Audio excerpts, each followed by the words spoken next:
বাবা তুমি এখানে দেখো কি এনেছি। আরে পাগল, আমিও যে মাংস এনেছি এটাই রান্না কর। পারবো না, আমি এটাই রান্না করব। না, এটাই রান্না করবি। পারবো না। আরে বাবা এত রোদের মধ্যে চিল্লাই লাভ নেই, চলো দুটাই একসঙ্গে রান্না করি। একসঙ্গে রান্না করবি?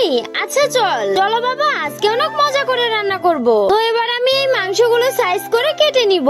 এরপর আদা আর ঝাল কেটে নিয়ে একটা থালাতে তুলে নিব। এবার এই কড়াইতে তেল দিয়ে মাংস ছেড়ে দিয়ে লাল লাল করে ভেজে নিব। এবার এখানে হাঁসের মাংসগুলো দিয়েও একটু ভেজে নিব। এবার ওই কেটে রাখা ঝাল, আদা আর মশলা দিয়ে সবকিছু সুন্দর করে মিক্স করে নিব। এরপর এখানে পরিমাণ মতো পানি দিয়ে দিব। এবার এই মাংস সিদ্ধ হওয়ার জন্য কিছুক্ষণের জন্য রেখে দিব। তো এবার দেখি কেমন হয়েছে। মাশাআল্লাহ, অনেক সুন্দর লাগতেছে। তো এবার আমি এগুলো এই থালাতে তুলে নিব। আমার রান্না যদি তোমাদের ভালো লেগে থাকে তাহলে চ্যানেলটাকে সাবস্ক্রাইব করে দাও। এই বাবা খাবে নাকি? এসো, তোমার আগে আমি খেয়ে দেখি কেমন হয়েছে। দাঁড়া, আমিও খাইতেছি। ওয়াও, এটা অনেক মজার হয়েছে। তোমাদের কেমন লাগতেছে কমেন্টে কিন্তু জানিয়ে দিবে।